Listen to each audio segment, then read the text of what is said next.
Hi, this is Akin. Welcome back to my channel. Please subscribe, follow, share, whatever you like to do with this video. Important stuff about what happened to several journalists on Twitter.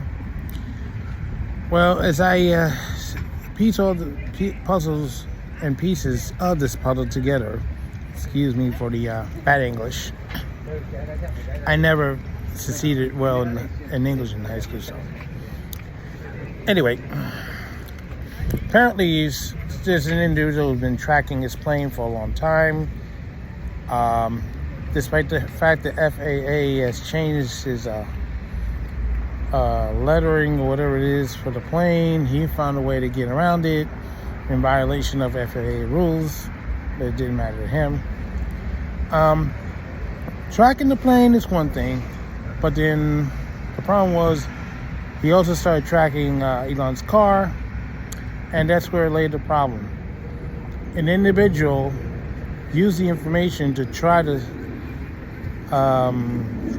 do something to Elon Musk, only to find out that Elon Musk was not in the car, but his son was. This is what led to the problem. I don't know how many reporters were involved with this or what the involvement was exactly, but somehow they all got linked to this and they got suspended. They're supposed to serve a 7-day suspension, but because of the nice people on Twitter decided to let them free. Even though the EU is upset about this, they can go kiss my you-know-what. I don't really care about them at this point. But the fact is this: doxing is not legal. You cannot put somebody's personal information out there and expect nothing's going to happen. I mean, Lizard TikTok is a prime example. This person has been threatened so many times by doxing. The person might have to move to a new place, and it gotten so bad one night, Elon had to get involved and suspend 9 accounts involved with the doxing. They're threatening to send some kind of weapon of mass destruction to our place for educational purposes, as one would say. What? I'm sorry, I didn't mean to sound like the corner there, but yeah, that was pretty stupid. No, I mean, the last time the press did something this incredibly stupid was the Kyle Rittenhouse trial. So you may recall somebody from MSNBC had somebody following the jury bus of the Kyle Rittenhouse trial. If he hadn't ran that red light, we don't know what the outcome of the trial would have been. We don't know it would have been a mistrial. There had to be a new trial. We don't know he'd be sitting in jail for the rest of his life now. It would have affected the outcome of this case. But in this situation, a child was involved, a child who had nothing to do with the running of Twitter. I know there's people who do not like Elon Musk for what he's doing.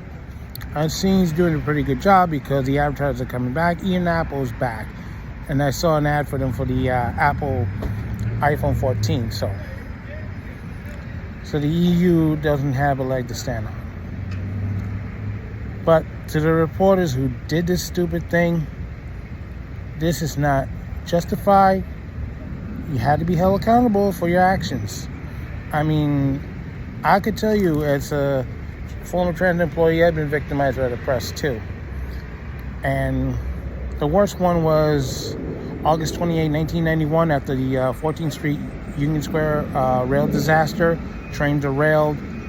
First they said the motorman was drunk, and then they said, oh, he was drunk and high on crack because they found a crack vial in his cab. Turns out it didn't belong to him. The people that were addicted to crack had a tendency of throwing these empty crack vials underneath the cab of motorman trains in the last car so that police wouldn't catch them with it.